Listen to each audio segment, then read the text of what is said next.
Bom dia, estamos aqui novamente com o nosso café com livros, que hoje é chá com livros, né? Porque o Samuel fez eu atrasar aqui, né, gente? Mas vamos pular essa parte, o café gelou, eu tive que fazer, foi um chá.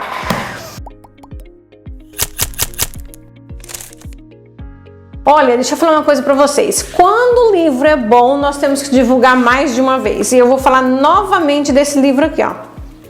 Tá? Que é o que? Uma vida com propósito. Uma vida com propósito. Para que estou na Terra? Você sabe do seu propósito? Você sabe o porquê que você está na Terra? Propósito e missão é diferente, tá? Propósito é aquilo que realmente Deus tem para sua vida enquanto você estiver na Terra. Agora, missão, você vai usar o propósito para fazer uma missão durante um determinado tempo em algum lugar. Acabou ali? Acabou a missão. Depois, uma outra missão. Você entendeu? Se você sabe o seu propósito, se você é um empreendedor, um empresário, você sabe que aquele é o propósito de Deus na sua vida. Então, Deus pode você usar por um tempo com a missão para você ser empresário em algum lugar, né? Para você, enfim, a missão é temporário, tá? É por um período, depois começa outra missão. Agora, o propósito não, o propósito é aquele que fica, é a convicção daquilo que Deus tem realmente na sua vida.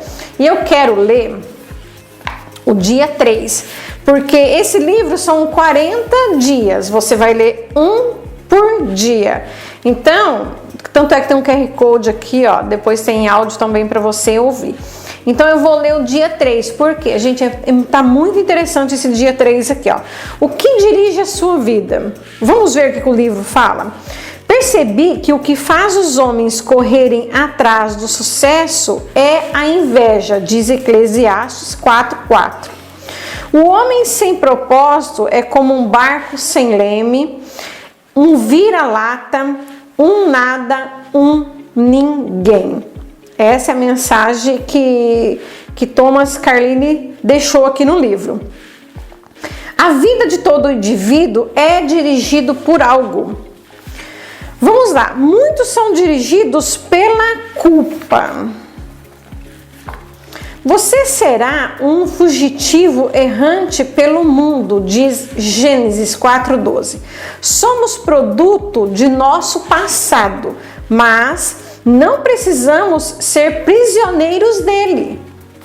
Se você for prisioneiro do passado, a única coisa que você vai adquirir é uma depressão. O que é a depressão? É a pessoa passar mais de 60% da vida dela no passado, esquecendo que não existe um futuro e menos ainda lembrando que tem um presente para você focar e prospectar o seu futuro. E você só fica o quê? Focado em algo que não deu certo.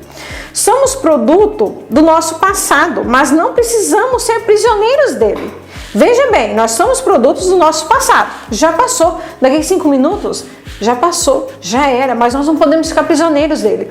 O passado, ele só serve para uma coisa, para o aprendizado. O que eu aprendi naquela situação para que eu não venha errar, persistir novamente, para que não deu certo. Deus é especialista em dar às pessoas um novo recomeço. Olha lá o que diz Salmo 32:1.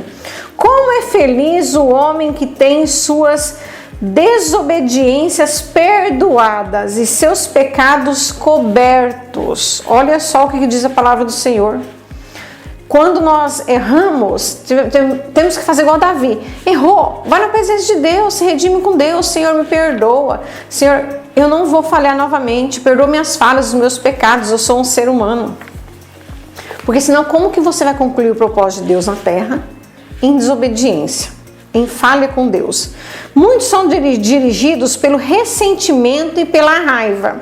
O ressentimento sempre machuca mais o ofendido que a pessoa que ofendeu, né? Tem um certo ditado que é assim: quem bate não lembra, mas quem apanhou vai lembrar pro resto dos dias.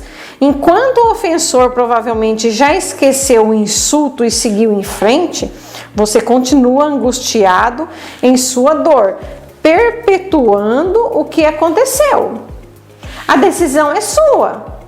A dor é necessária, mas o sofrimento é opcional. O que você vai querer fazer? O que você resolve? ficar a vida toda naquela sofrência, naquela dor, remoendo aquilo dali, ou levantar, sacudir a poeira e dar a volta por cima e vamos que vamos, porque o presente está aqui, aguardando você a assumir o seu propósito e traçar o quê? Focar, traçar metas, traçar objetivos, ter sua agenda, ter o seu planejamento, para que venha se concluir o projeto de Deus. Lá em Jó 5:2 diz assim, ó: ficar desgostoso e amargurado é loucura, é falta de juízo que leva à morte. Olha só o que Jó diz. Então, você vai ficar amargurado? Você vai ficar frustrado? Você vai ficar louco? Você vai se descabelar? Você vai sair jogando palavras que não convêm para o vento? Você vai brigar com as pessoas? Você tem uma decisão. O que você quer? Porque tudo isso leva à morte. Morte física, morte mental, morte espiritual, morte da carne, morte da alma. Você adoece a sua carne. Por quê? Porque você só fica pensando em coisas que não deu certo. Como que você vai seguir o seu propósito? Muitos são dirigidos pelo medo. O medo é o encarceramento voluntário que o impedirá de se tornar no que Deus pretende que você seja. Você deve agir contra isso com as armas da fé e do amor.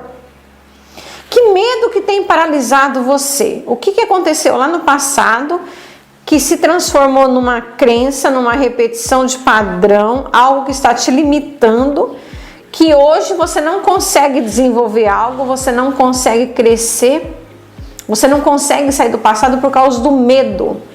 O que será que está acontecendo? 1 João 4:18 diz assim: no amor não há espaço para o medo. O amor amadurecido expulsa o medo, considerando que o medo causa uma vida vacilante e cheia de temores, de dúvidas, de incertezas, de frustrações, de ansiedade, de egoísmo e tantas outras coisas. Medo da morte, medo do julgamento, medo do que as pessoas vão falar, medo do que as pessoas vão ver. Deixa eu falar uma coisa para você: se você está dentro de um propósito de Deus, se você está nos caminhos do Senhor, se você está cumprindo princípios, você não tem que ter medo do que vão falar, do que vão pensar, a não ser que você esteja fazendo algo errado. As pessoas realmente vão falar daquilo. Podemos dizer que quem tem medo não está completamente aperfeiçoado no amor. A palavra do Senhor diz que o amor de Deus lança fora todo o medo. Se você está na presença do Senhor todos os dias, se você tem o amor de Deus, se você sabe o que é o amor de Deus, não tem o porquê você ter medo. Muitos são dirigidos pelo materialismo. Autoestima e riquezas materiais não são sinônimos. Nosso valor não é determinado por nossas posses, e Deus deixa claro que as coisas mais valiosas da vida não são os bens materiais, mas o que vem do céu, o que vem do alto. A nossa herança está no Senhor. A verdadeira segurança só pode ser encontrada naquilo que jamais poderá ser tomado de você, que é o quê? O seu relacionamento com Deus. Mateus 6,33 diz assim: buscai primeiro o reino de Deus e a sua justiça, e as demais coisas vos serão acrescentadas. As demais coisas vos serão acrescentadas. Se você buscar a Deus em primeiro lugar, você não tem que correr atrás de nada, elas virão até você. Muitos são dirigidos pela necessidade de aprovação. Não conheço todas as chaves do sucesso, mas uma chave para o fracasso é tentar satisfazer a todos. Eu vejo muito isso com os meus coaches. Agrada todo mundo, não sabe falar não. Quer agradar todo mundo, fazer para todo mundo, falar sim para todo mundo, ajudar todo mundo, né? Arrumar dinheiro para todo mundo, arrumar a vida de todo mundo. Mas você não consegue 30 minutos para você. 30 minutos você não consegue para você tirar um tempo com você, para você tirar um tempo com seu marido, com a sua esposa, um tempo com seus filhos. Você não consegue. Você só pensa nos outros e deixa você por último. Aliás, nem por último, porque muitos não conseguem nem se vê como o último, ele fica mesmo à deriva. Ser controlado pela opinião dos outros é uma forma segura de jamais atingir os propósitos de Deus para a sua vida. Jesus disse: ninguém pode servir a dois senhores. Mateus 6, 24. Não tem como servir dois senhores. Ou você serve a Deus, ou você serve o dinheiro, ou você serve o mamão. Você trabalha 24 horas, você estuda 24 horas, você se dedica para todo mundo, né? Veste a camisa da empresa, mas você não se dedica para você, você não tem tempo para você.